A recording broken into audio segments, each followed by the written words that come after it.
I'd like to introduce our speaker here today for you, Dr. Kara Powell. Dr. Powell, I have a small story to share with you. Throughout my time at Fuller, I've been invited to come back every now and then. I served in some capacity in how Fuller specifically reaches out to minorities. And I remember Dr. Powell she's running the show. She's a woman already, is kind of marginalized in society, and you ask the group of minorities, what do I need to do to get out of the way? And I know, as a woman, I know in our society, you have to go through hardships yourself, but then she was asking, what can I do to get out of the way for you minorities in this room, Asian, Latino, Blacks, and I'm crying now because it really impacted, right? It means, and I share that story because it's the type of woman that she is. I've enjoyed getting to know her, and I'm really excited about her time with us today. So would you give a warm welcome to Dr. Kara Powell? Sam, that was such a wonderful introduction, like the best introduction I've had in a long time. So thank you very much for that. I really appreciate it. It is an honor to... I was going to pray for you. Oh, please do, please do, please do. I definitely want the prayers. Okay. Lord, I thank you for today. I thank you for Dr. Powell. I thank you for her time with us today. Lord, I pray that you anoint her words, the wisdom that you've allowed her to glean and to grow from Scripture. Allow her to share that with us today. May our ears be attentive and our hearts be open and our minds changed and renewed for your kingdom's sake. In Jesus' name I pray. Amen. Amen. Thank you, Sam. It is an honor to be with you all tonight and tomorrow. I'm a huge fan of your church. We at Fuller and the Fuller Youth Institute, we often talk about your church and Sam specifically. In fact, we had a research team here. We're doing a national research study of amazing churches who are forming character and virtue. And we had a team here some months ago observing your church and learning from Fort Bend Community Church. And I think we're visiting about 12 churches in the country, and this was one of them. So it's just an honor to be here with you. I'm also a parent. I have a 21-year-old junior at Rice University, not far from here. So any Owls, any Rice graduates in the room? Okay, a few, yes, wonderful, maybe online. It was pretty funny. He's a junior, like I said, and he's living off campus now this year. And so I showed up at the house he's sharing with 5 other guys, and I knocked on the door, and I hear this scuffling inside the house yesterday when I showed up to take them all out for dinner. And Nathan, my son, opens the door, and there are 3 of his roommates with trash bags trying to clean up the living room before I walked in. So they had the right idea to clean up before Mom came, but they started a little bit too late. But I took Nathan out to Trader Joe's this afternoon, grocery store here in Houston, and bought him a trunk full of groceries. And he thanked me, and I said, Nathan, this is the best grocery shopping I do, is to buy food for you as a college student. And so he's only about a half an hour from here at Rice. And then we have a 19-year-old who's a college freshman at Pepperdine in Southern California. And we have a 15-year-old who's in 10th grade learning to drive. It's an exciting time for our family. So I'd love to know a little bit more about you who are in this room. How many of you are parents of, let's say, preschoolers? If you have a preschooler, parents of preschoolers, any of you? Okay, I see some hands, awesome. How about parents of elementary age? Okay, great, more hands are coming up. Okay, parents of middle school, high school? Oh, more hands. We have a special prayer room for all of us who are, I'm kidding, who are parents of middle school and high school. How about parents of college and beyond? Okay, some of you, awesome. How about grandparents? Oh, the grandparents, you raise your hand. Yeah, you clap. The grandparents, you raise your hands the most quickly, and you have the biggest smiles on your face. And we're glad that all of you are here. And for those of you who aren't a parent, step-parent, grandparent, but you just care about young people, and you're watching online or you're with us today, we're honored to have you here. So we're going to talk today about sticky faith. And I'm wondering if we could show my slides. The slides, please, would be wonderful. Awesome. Thank you so much. So we're going to talk about sticky faith. Hopefully you've got a packet so you can follow along.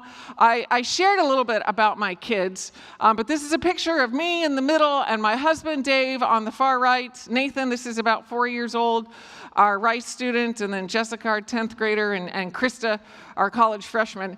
And unbeknownst to me, while Adria, our friend, came over to take this picture for our Christmas card, even when we weren't posing, here we're posing, even when we weren't posing, Adria kept taking pictures.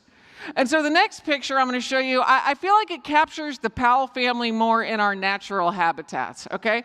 So this is us. We weren't trying to be silly. Honestly, we were just being ourselves, and Adria kept taking pictures and captured kind of our emotions as we really are.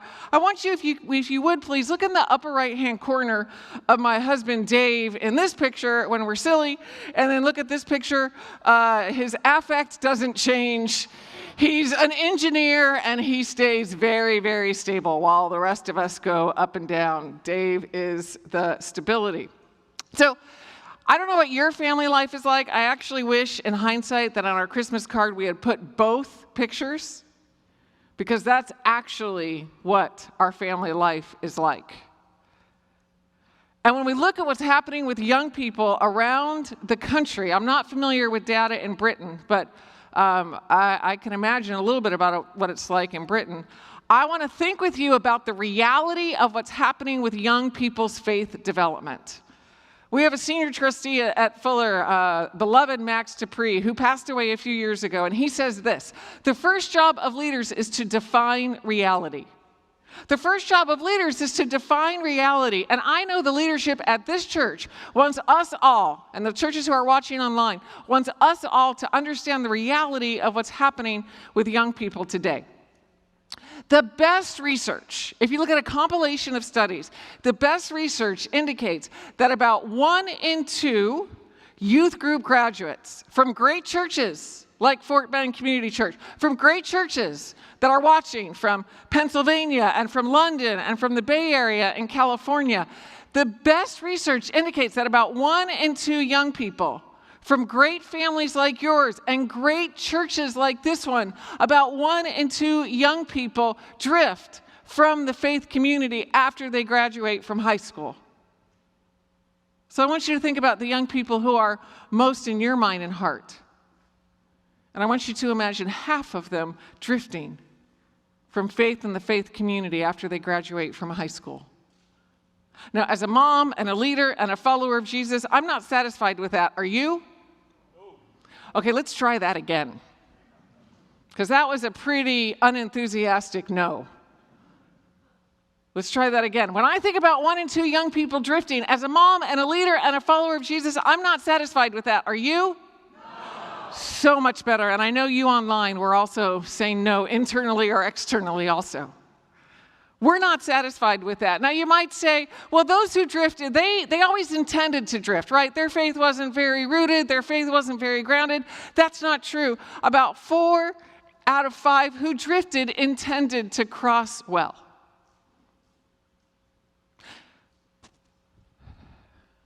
As I've been praying for this time, tonight and tomorrow, sometimes I feel like the Lord gives me something specifically to pray for. And the phrase that I felt like I was supposed to pray for you, was hope. Was hope. That I know that there are some of you in this room or watching online where you know young people who are very important to you, are part of that 50% who have drifted. Maybe they haven't even graduated from high school yet, and you're seeing the drift, and it breaks your heart, and you ache, and you pray, and you fast, and you seek the Lord. Well, let me just say, I'm a fellow parent with you. I'm a fellow discipler with you. And my hope is that from tonight and from tomorrow, you're going to get some hope and some tangible help. And some hope and some tangible help that's not just grounded in one person from California's ideas. No, some hope and some help that's grounded in research.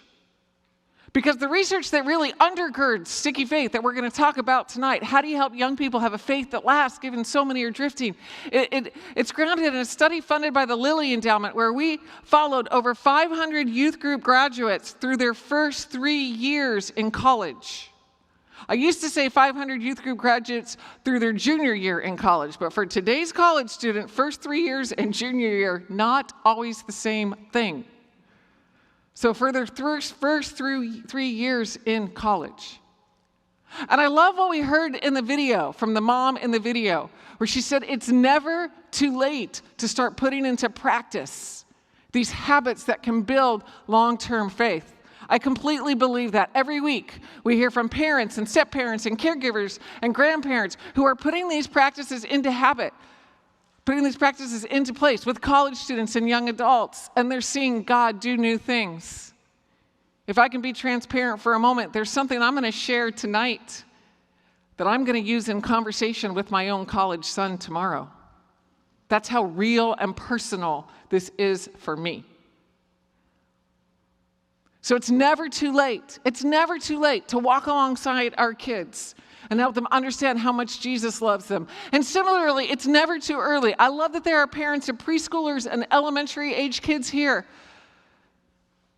When our youngest was about 6 was when we started unearthing this first batch of Sticky Faith research, and it changed the way that Dave and I parented Jessica, our youngest. So all ages, parents, grandparents, caregivers, guardians, what we have to say is relevant for you. So tonight we're going to look at 3 major shifts that help us build long-term faith in our families and in our churches. Here's the first one. It has to do with our conversations. It has to do with the way that we talk about faith.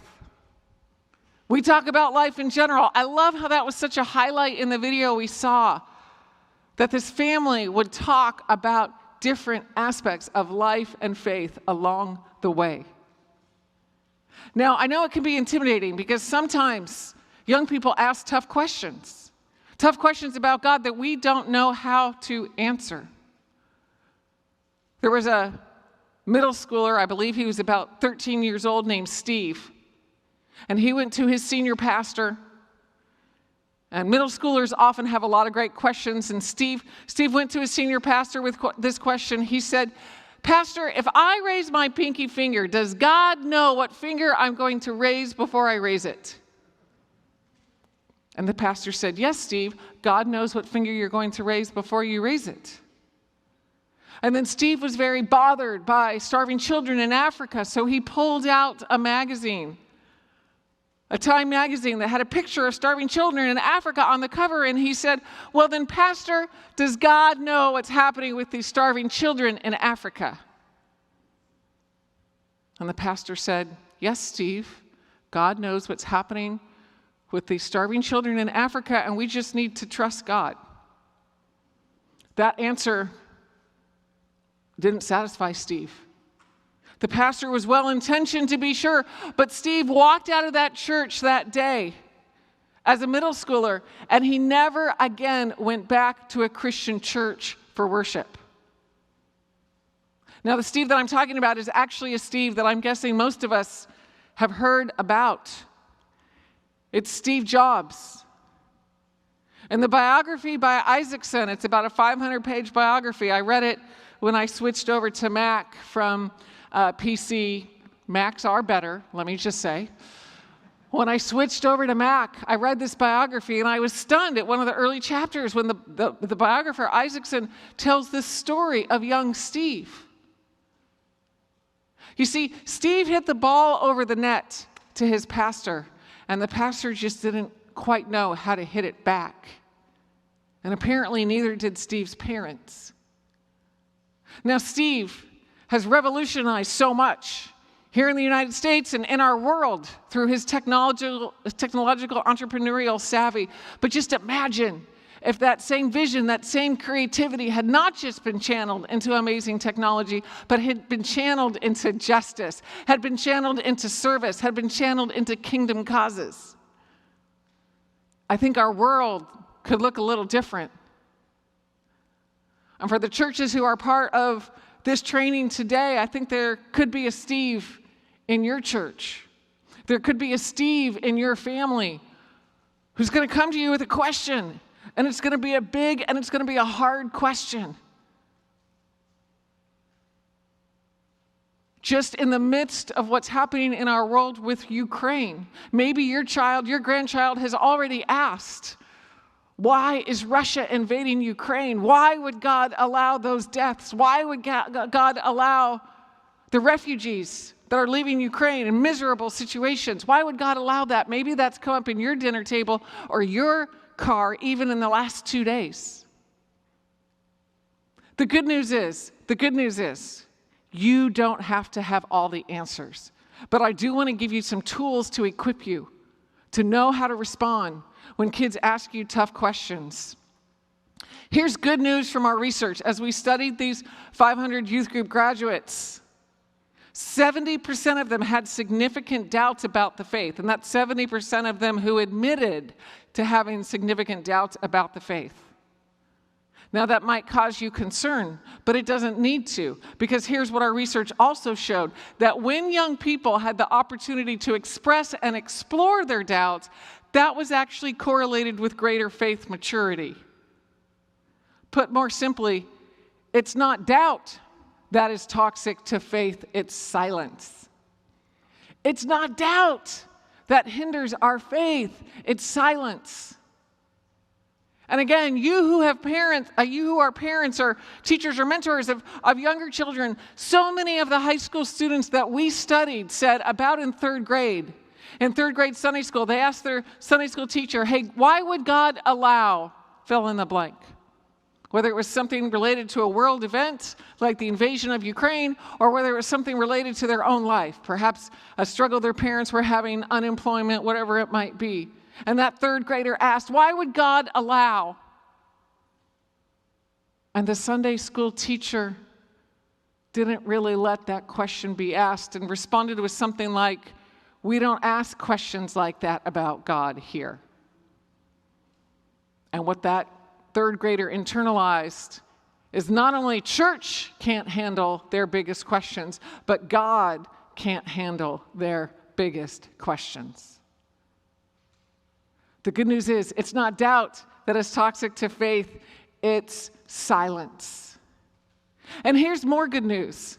We have opportunities all the time to talk about our faith. I love saying to parents, I'm not even asking you to be more spiritual than you already are. I'm just asking you to share the spirituality you already have with your kids. We had a PhD student whose whole focus in our research was studying parent-child faith conversations.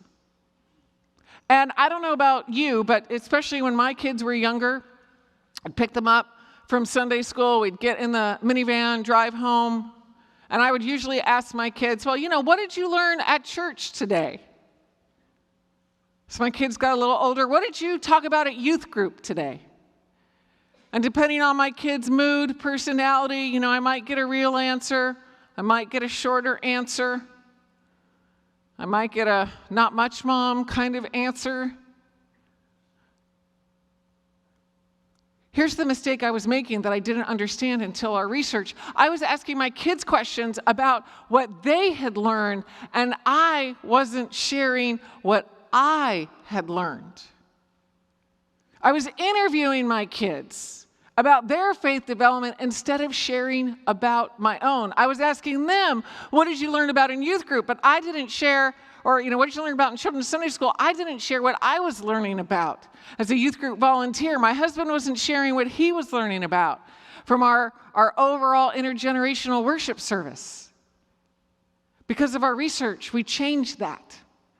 Because what we found is it's a good thing for you as parents and caregivers and guardians to ask your kids questions. Keep asking them questions. But what is as important and much less practiced is that we share about our own faith development and journey. So part of what I'm going to do with my son over lunch tomorrow is not just talk to him about, hey, what's going on in your faith? What is God showing you these days? I know it took you longer to get a summer internship than you were really expecting. How did God use that in your life? Not only am I going to ask Nathan those kinds of questions, I'm going to share about what God is teaching me about courageously letting go. Because I don't just want to interview my kids. I want them to hear about my faith journey also. So with these 3 shifts, starting with how we talk about faith, we're going to look at the research, and then we're going to get really practical. Because I'm not just a researcher, I'm a pragmatist. And I want to help us know how to actually live this out this week. So here's what we love encouraging family members and mentors to do, is to share with your kids your spiritual journey. Do your kids, grandkids, know how you came to follow Jesus? One youth pastor who was in a cohort walking through our Sticky Faith research, he asked 20 kids on a short-term missions trip. These are heavily church kids. 20 kids, do you know how your parents became followers of Jesus? You want to know how many of the kids knew out of 20? I'll give you a hint. It starts with a Z. 0 of the kids knew. And I'll tell you, I speak in rooms like this full of pastors, and pastors come up to me afterwards and say, you know what, my kids don't know how I came to follow Jesus. So maybe sometime in the next week, you take your grandchild out for coffee, out for their favorite burger, their favorite tacos, whatever it might be, and you say, hey, you know what, I'd love to share with you for a few minutes how I came to follow Jesus. Would that be okay? Start the conversation by talking about how God has changed your life and how you've become a new creation. How else do we talk about faith? Oh my goodness, the parents we studied were so good at this. They were so quick to say, I'm sorry. So quick to say, I'm sorry. In fact, one dad that we were interviewing, because we not only studied 500 kids, we've studied dozens and dozens of parents who were nominated by their youth pastors around the country as exemplar parents when it came to building faith. And so one dad that we called, he had 3 daughters, 2 in high school, 1 in college. I called him at the time that it was time for me to interview him. And I said, hey, is this a good time? You know, we'd set up this appointment. It's now still a good time to do an interview. And he said, oh, gosh, I really don't think you should be talking to me. I've had to apologize to all 3 of my girls in the last 72 hours. And I said, that's exactly why we want to talk to you. Because I was already seeing in the research how parents who have good conversations with their kids about faith are also parents who are quick to apologize. In fact, one of the ways that we operationalize this in our family is we would ask this question. You know, we would do highs and lows. Another question that we would do is, what mistake did you make today? Because we wanted our family to be a place where we could talk about mistakes. And we could ask forgiveness from our kids, especially us as parents, for the way that maybe our mistake had been the tone of voice we had used. See, if you were to read a transcript of how I talked to my kids, especially when they were living in the house before they graduated from high school, like the words themselves were probably pretty good, but every once in a while, in fact, if I'm honest, more than every once in a while, it was the tone of my voice that I felt like I needed to apologize for. And so we would talk at dinner about what mistakes did you make? Our youngest, Jessica, she actually loved keeping track of my mistakes through the course of the day. And when it was dinner time, she would have, a well-organized list of the 3 to 5 mistakes I had made that day. And that's just fine with me because we wanted to be able to talk about our struggles. Tomorrow night, we're going to be talking about mental health because young people are under so much pressure to perform and achieve. And the good news is what separates Christianity from every other religion. The good news is what separates Christianity from every other religion is grace. That we are the religion, that we don't have to work to earn God's favor. We receive it as a gift, thanks to the life, death, and the resurrection of Jesus Christ. And I want your home and I want my home to be flooded with that sense of grace so that we can be quick to apologize and even quicker to forgive. Because we say, I'm sorry. What else did we see in our research? I want to go back to the Steve Jobs story. What should that senior pastor have said to Steve? What do I wish that senior pastor had said to Steve? I'm going to share with you a short phrase, 4 words. 4 words. For when your grandchild asks you a tough question about life or faith and you don't know how to answer, 4 words. I don't know, but. I don't know, but. Here's what I wish that pastor had said. You know what? I don't know, Steve, but that's such a good question. How about if you, me, and your dad, let's get together for coffee and let's talk about it. Steve, I don't know, but I know a scientist at our church who loves those kinds of questions. What if we get together with her and we look at Scripture and what Scripture has to say? Or for that pastor to say, I don't totally know, Steve, but I tell you what, here's how Jesus has changed my life. That family became very important that phrase became very important in our family when one of my closest friends, Chrissy, was diagnosed with stage 4 terminal cancer. She had 4 kids under 18. It looked dire. She did an experimental chemotherapy. She lived in Southern California. She would fly every week to Phoenix and spend 4 days in Phoenix by herself getting the chemotherapy that ravaged her body but was really her best hope to eliminate the cancer. After several months of that chemotherapy, it was May 8th, my youngest birthday, and we were at a pizza restaurant as a family, and I went out on the sidewalk and I called Chrissy because I knew she was going to get results that day that were going to be very informative in what was going on with the cancer in her body. And I'll never forget standing on the sidewalk calling Chrissy, and Chrissy said, the cancer is gone from my body. Even the doctors are surprised. The cancer is gone from my body. It was the most amazing healing that my kids have ever prayed for and seen God do. We rejoiced. That was May 8th. Fast forward to October, Chrissy's in my living room, and she has a seizure. Ambulance comes, takes her to the nearest hospital, and the next day the doctor gives Chrissy and her husband Phil the devastating news that the cancer's back. Tumors riddling her spine and her brain, and this time chemotherapy isn't an option. And a month later, Chrissy went to be with Jesus. And Dave and I knew we had to tell our kids about Chrissy's passing.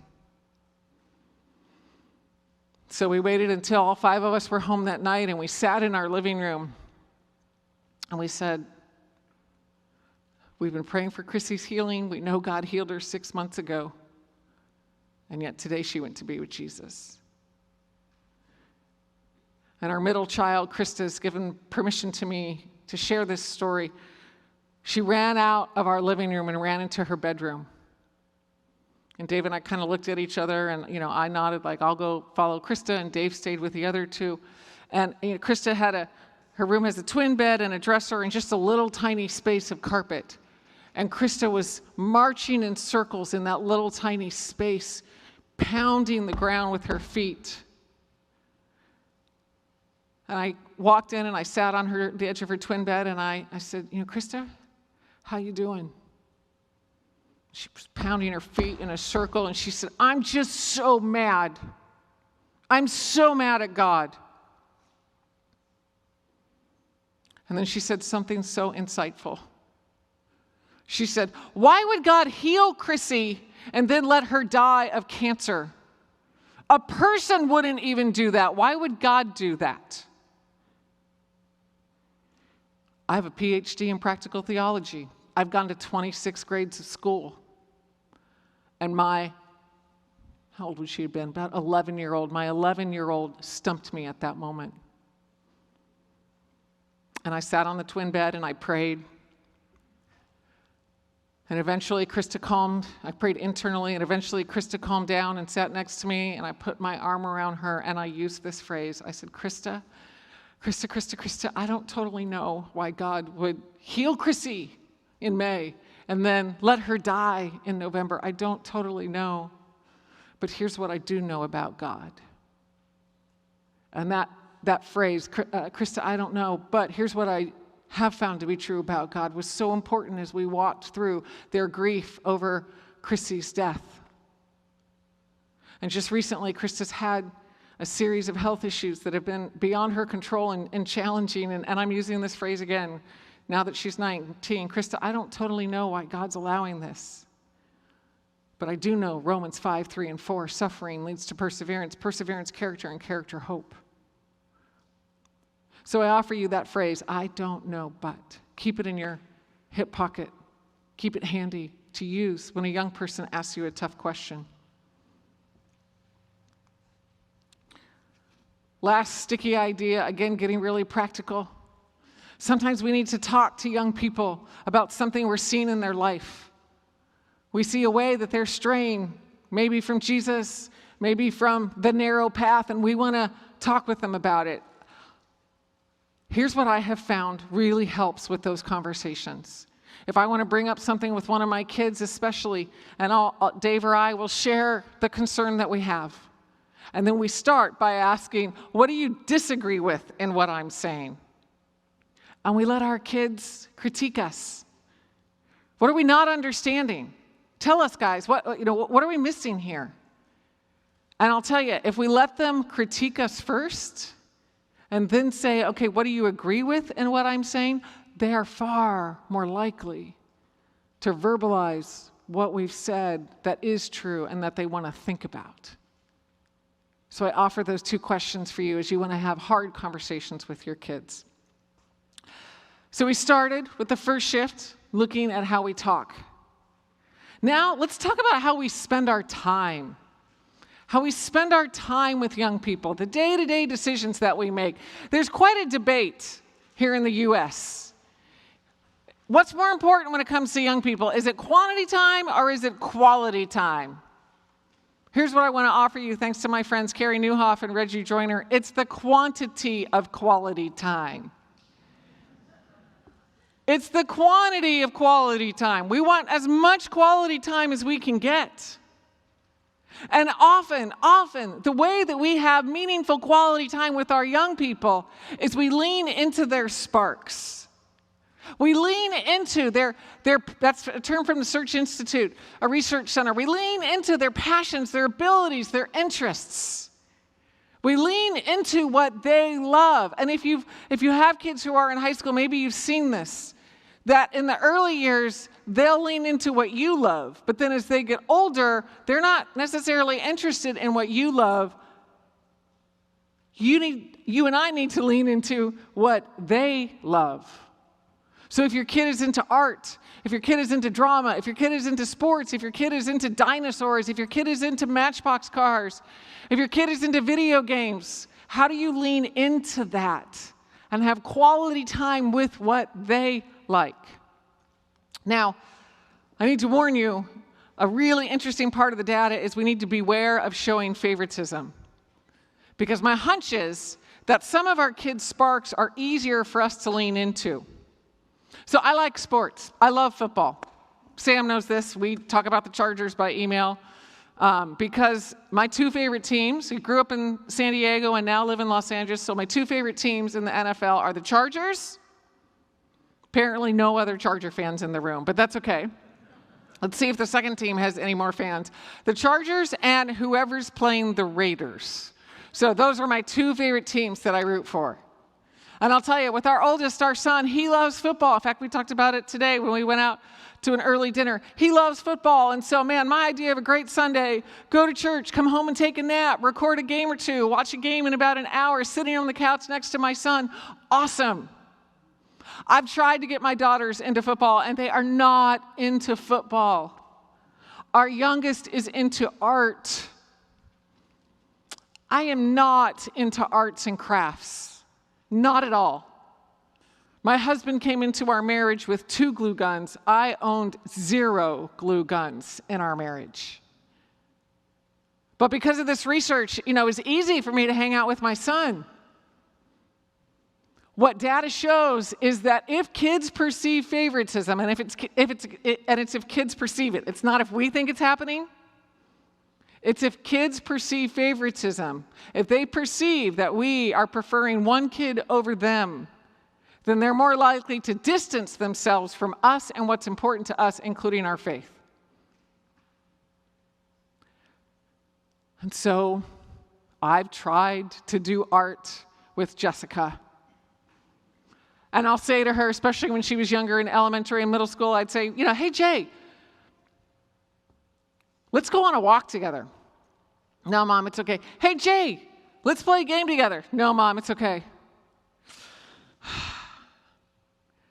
Jessica, do you want to go to an art store and do an art project together? Yeah, Mom, that'd be great. Art supply stores are truly my least favorite stores on the planet. They're always poorly organized and they smell weird, but I go because my daughter cares about art. There was a mom who had a hard time, single mom had a hard time connecting with her teenage son, but her son loved movies. So he wouldn't want to go shopping with her, he wouldn't want to go out to eat with her, but if she said, hey, you want to go to a movie? He said yes. And the best conversations they had were on the drives home from the movies. And so this clever mom, she studied movies, and she would often choose movies that had kind of a spiritual theme in them. And because the best conversations were on the drive, she would choose movie theaters that were geographically further than needed so that she got that extra 10 minutes in the car with her boy. This mom doesn't really like movies, but she's crazy about her son. So she became a student of what her son cared about. Meals together are meaningful. Meals together really help us connect with our kids. Now, sometimes meals don't work all that well for us to have with our kids. Schedules are busy. We have 13 minutes here and 12 minutes there, and that's okay. Don't feel guilty about that, because there are other ways that you can connect with your kids. Bedtime. Bedtime is a great time for you to connect with your kids. And what I want to say about the ideas that we're giving is some ideas are going to really work well for you, and other ideas are going to work better for your friends or for whoever your spouse or whoever is helping you raise your kids. I am terrible at tucking our kids in at night. Like, moment of confession, I have multiple times prayed for my kids at bedtime, like as they're brushing their teeth, in hopes that we can kind of get it all done quickly and then get them to bed. I'm a morning person. I'm happy to talk in the morning, but after about 9 or 9:30, I'm ready for bed. My husband, he's so good at tucking our kids in at bedtime. We still tuck our kids in, even though they stay up later than we do when they're home. And, especially when our kids were like in high school, middle school, elementary, if he was tucking their kids in, it's like he would take about a half an hour, 10, 12 minutes with each one in these meaningful conversations, and that's when he connected with the kids. That's not when I connected with the kids. Dave was much better at that. I connected with the kids better at car time, which also came up in the video. Car time was my favorite time and still is my favorite time to connect with our kids. Now that gets challenging when your kid starts to drive and you lose that car time. So I got this idea, it's in one of our books, I got this idea from a really wise mom we interviewed. She went to her child just as he was turning 16 and getting a driver's license. And she said this, and so we've said this to all of our kids, or the two who drive. She said to her son, our best conversations are in the car. And while I know you want to drive on your own, and I'm happy to have you drive to church and basketball practice and all that on your own in school, my relationship with you is more important than the convenience of having you drive. And so you have two choices. Either we can find other times that we're going to talk, or I will keep driving you around. Guess who got pretty chatty around the kitchen and in the living room all of a sudden? That high school boy. And we said that with our two kids who were driving. Either we need to find other times to talk once you get your driver's license, or we'll keep driving you around. And boy, are they happy to talk with us around the house. Because I wanted to find another way to stay connected. And I'll tell you, the power of serving together. The power of serving together. Diana Garland from Baylor, she passed away a handful of years ago, unfortunately, but she did some fantastic research on how serving together is particularly generative for families. You not only have the experience, but you'll have these amazing conversations. And the good news, families, is I'm sure your church, whichever church you're a part of, and you're joining us here for this talk, I'm sure your church has opportunities where your family can serve. Our family, every Thursday during the pandemic, we went to a local food distribution center that connected with our church. It was after it closed in the late afternoon. We would wear gloves, we would wear masks. There was only one staff person at the food distribution center, and we swept, we mopped, we cleaned out refrigerators, we did all sorts of things. These are our two girls, Krista and Jessica. I'll tell you, I swept and mopped more at this food distribution center than I ever have at my house cumulative. But it just became part of our family rhythms. When all 5 of our kids were in online school, Rice was on online school, we served every Thursday. And now we serve every other Thursday, now that it's just 3 of us at home. Every other Thursday. Because serving together is a great way to spend time with your kids. Now last, we've talked about the way we talk about faith, we've talked about time, now we're going to talk about team. I'm so glad parenting is not a solo sport. Parenting, grandparenting, it's a team sport.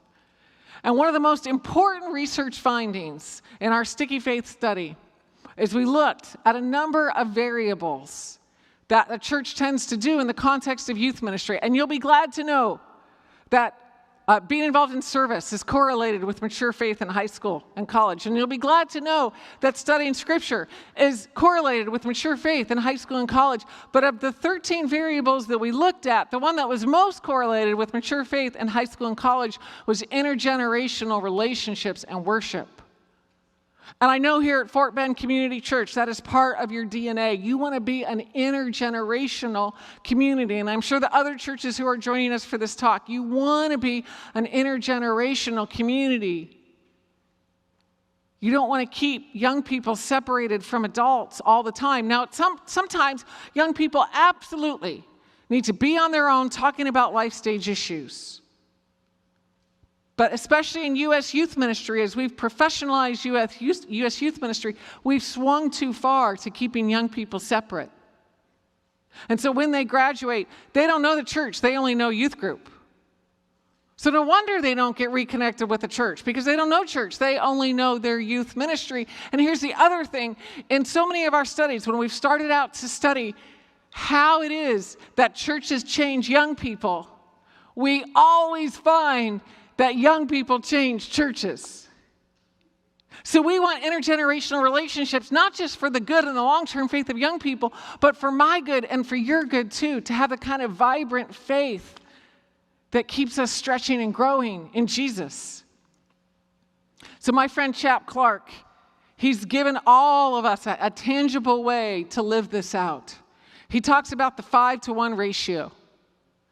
If I was to talk to, the children's and the youth pastors here or the other churches watching and say, what kind of ratio do you have for Sunday mornings? Or with that retreat coming up, what kind of adult-student ratio do you want? And there's probably some kind of, let's just say hypothetically, 5-to-1, where church says we want 1 adult for every 5 kids.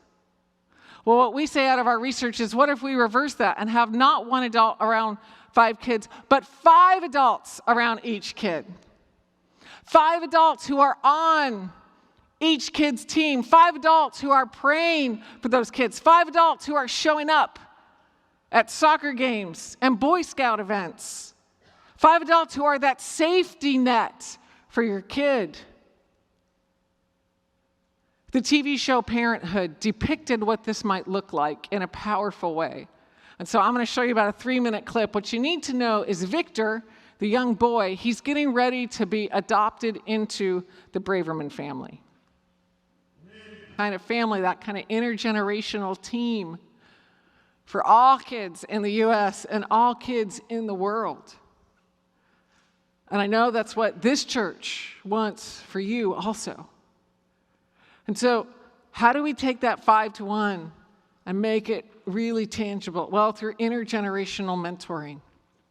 And parents, what's fascinating is as we talked with college students, the adults who they viewed as mentors were often aunts, uncles, friends of their parents.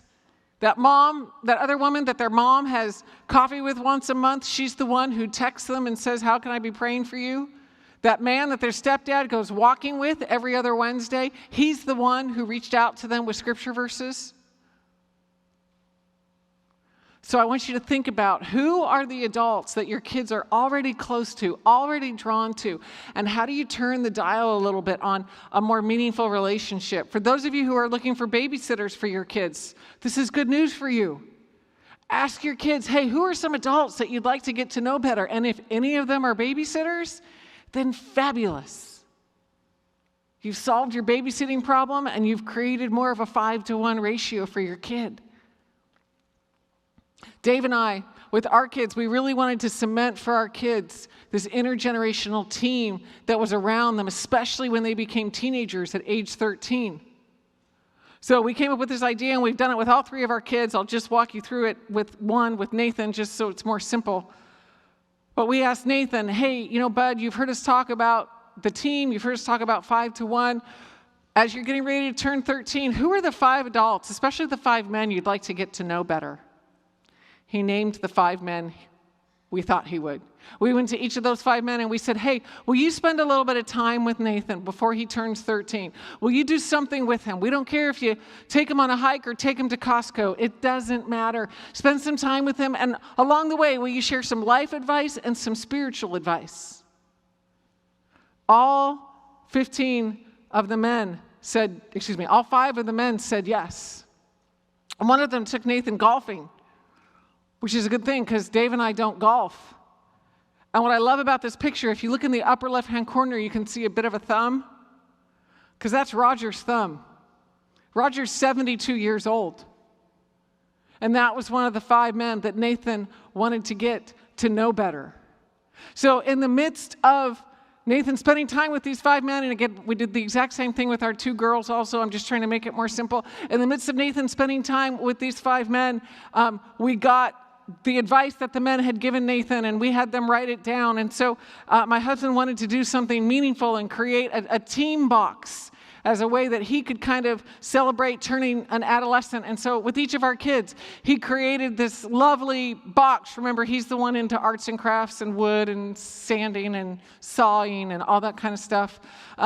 Here's Nathan's box and process. And part of why we wanted it to be a box is because we wanted to add amazing men to the box as Nathan got to know more amazing men. So sure enough, when he was about 14, we asked Perry, Nathan's middle school pastor, hey, will you be in Nathan's team box? Will you take him for a bit of time and share some life advice and some spiritual advice? And so Perry took Nathan frisbee golfing. And then this picture, we have a picture of Nathan with each of the men. This picture and their advice, it all went into the team box. Fast forward a little bit more. Nathan's getting ready to be baptized, because in our tradition, we don't do infant baptism, we do a later baptism.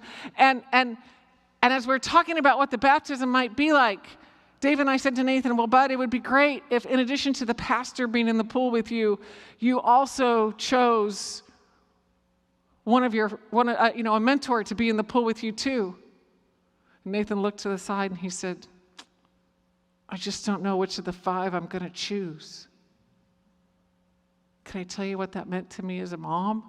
That was Nathan's struggle, is figuring out which of the 5. So here's a baptism in our backyard. There's Jeff, the pastor. There's Roger, the 72-year-old, standing beside Nathan. And then we as a family got in. Fast forward to when Nathan graduated from high school. We had a backyard party. This was pre-pandemic. We had a backyard party. We asked Nathan to choose 5 people to pray for him. He chose these 5 men, including my husband. There's Roger on the far right, I think. I don't know. The one that looks over 70. That's Roger. When Nathan turned 18, and again, we did this with our daughter. We'll do it with our other daughter. All 3 of our kids are volleyball players. They're tall and athletic.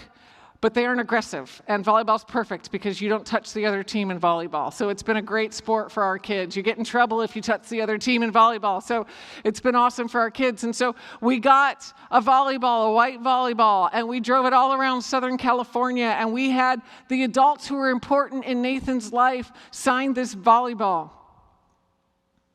I bought a $6 stand from Amazon. He took it to Rice with him as a college freshman. He put it right on the windowsill so he'd see it every day, see the volleyball with the adults who were so important in Nathan's life. Well, in March 2020, Nathan's on the plane home from Houston to Los Angeles when Rice announces, for spring break, he's on his way home, and Rice announces, students don't come back. We're packing up all your belongings. You can't come back because of the pandemic. And as Nathan is talking to me that night about, Rice is going to pack up all student stuff in all dorms. And Nathan's like, well, I don't really care about my clothes, and I brought my most important books because I had a feeling this might happen. But he said, I do care about the volleyball. That's the one thing that I care about that I can't replace. And we just had to trust Rice to pack up the volleyball. Nathan didn't get to access his stuff until late August when he went back as a college sophomore. And he flew back himself and he took care of his own stuff and unpacking. And I talked to him that night, and one of the first sentences out of his mouth was, Mom, the volleyball's okay. With all of his stuff in his room, what he cared about the most was the volleyball.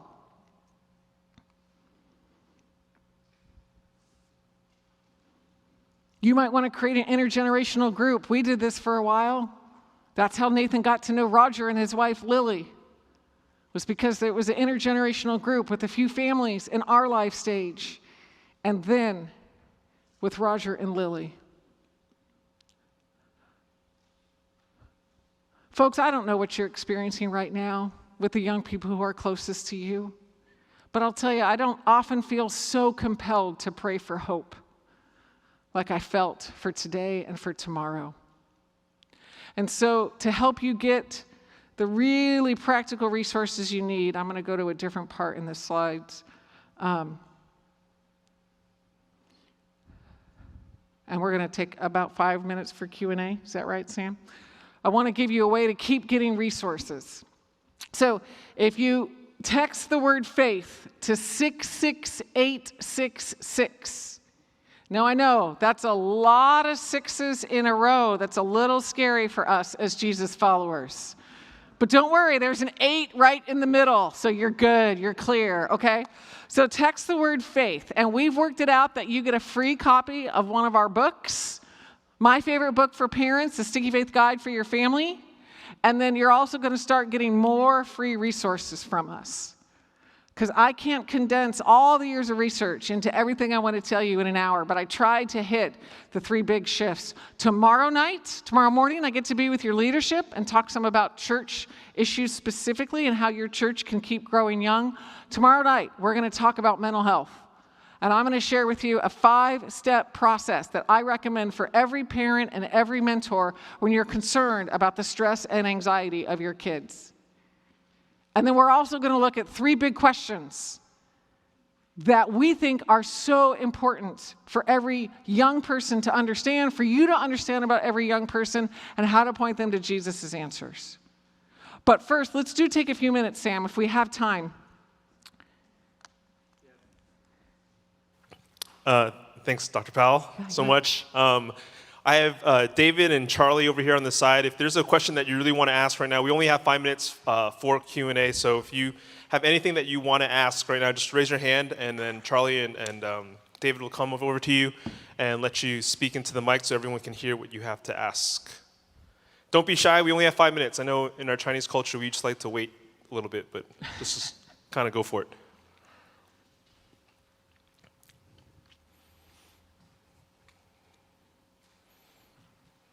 Back there? Oh, in the back. Wonderful.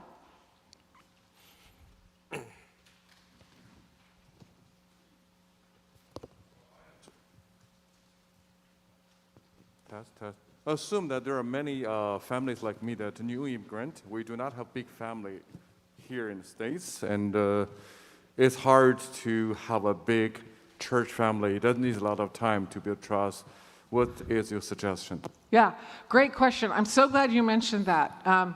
Do we need to repeat the question, Sam, or? No. Okay. It's good. I'm so glad you mentioned that. We recommend 5 to 1, and there's a little bit of research data to support that 5 is a helpful number. But honestly, just find one adult who's a safe place for your kid, or 2 adults, or 3 adults. So there's nothing magical about 5. But what I would say, I mentioned this really quickly, is the good news is we don't have to keep this a secret from our kids. We can talk to them about, hey, we want to help you connect with other adults. Who are some adults that you'd like to get to know better? Or just pay attention to who your kids connect with. Who do they say hi to at church? Is there a coach that's really meaningful to them? Is there a neighbor, an aunt, an uncle, a grandparent, etc.? All of those adults can be wonderful parts of your family. So even if 5 just isn't feasible, then 1, 2, or 3 adults, that's great. And help your kids even think about what adults they'd like to get to know better. Great question. Good question. Really good question. 4 more minutes, so let's go. Just raise your hand if you have a question to follow up with Dr. Powell's conversation with us tonight.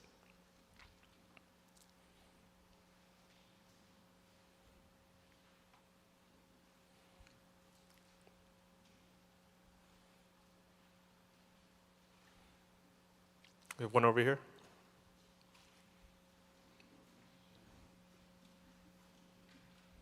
What if your kid is the silent one and not asking questions?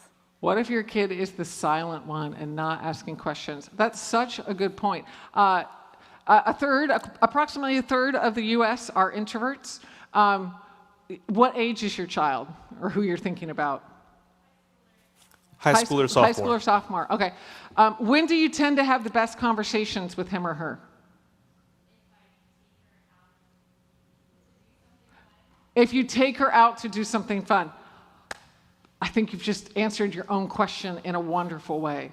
Some kids, some of us have kids at home and they talk so much that like every once in a while we wish they would talk a little bit less. And others of us have kids that we have to work a little bit harder. I mean, kids are all over on the continuum, just like we are as adults. We're on a continuum of our kind of how we operate verbally. And so, I would look at my calendar. I would figure out what is it that my daughter loves to do, and how do I make sure that I get time with her, whatever rate is feasible for you. There have been seasons when, I won't tell you exactly what, but whatever rate works for you. So, it's maybe every 2 to 3 weeks. You just make sure that you get a weeknight, you get a couple hours on a Saturday. I left our house yesterday morning, and I'm already planning how I'm going to get some time with my 15-year-old at home on Sunday, because I fly home Sunday morning. So I'm trying to think, how do I next connect with her in a way that's meaningful to her?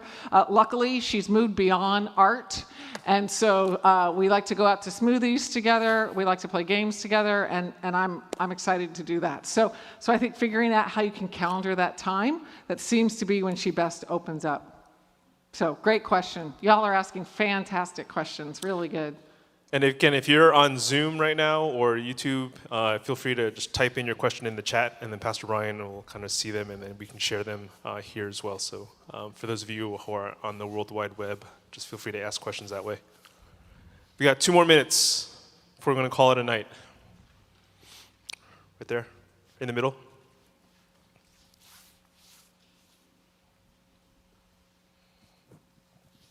I know this talk is mainly about how parents can support children, but I see some kids here, and I want to ask for us how we can support our parents' formation and their energy. How we can support Their parents. their parents. Yes, she's speaking on behalf of teenagers. Oh, thank you very much. Okay, I can't see I can't really see faces, so I can't tell ages or anything. What a fantastic question. You're wondering how a young person can help support their parents' faith formation. Is that right? I think a lot of it is the conversations that we have. I think kids ask young people ask awesome questions about God and life. And so for a young person to ask those questions, just like I talked about for an adult, a parent to share what's going on in their faith journey, I'll tell you, for a young person to open up and say, here's what Jesus is teaching me, here's what I'm learning during worship, here's a worship song I really love, Mom, I'd love to play it for you. Those are all great ways for a young person to just welcome adults into what Jesus is doing in their life. So that's a fantastic question. I don't think anybody's ever asked me that before, but what comes to mind is it's somewhat similar to what we've been talking about, especially how we talk about faith, how we serve together. So, great. Here, I got one more question before we call it a night, and I have some announcements for us before we leave. Right there in the middle.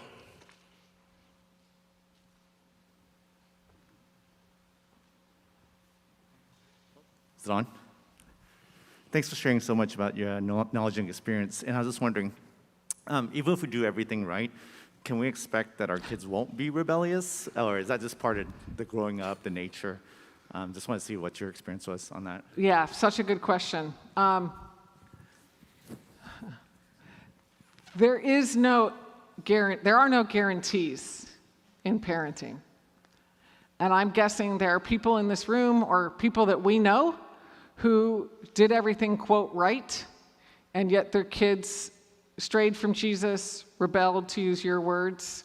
And then I'm guessing that we know parents who really didn't do a lot of what we might think is best for parents to do, and their kids still are maintaining a relationship with Jesus. So I'm glad you asked this question because it lets me clarify. In research, we talk about correlations versus causation.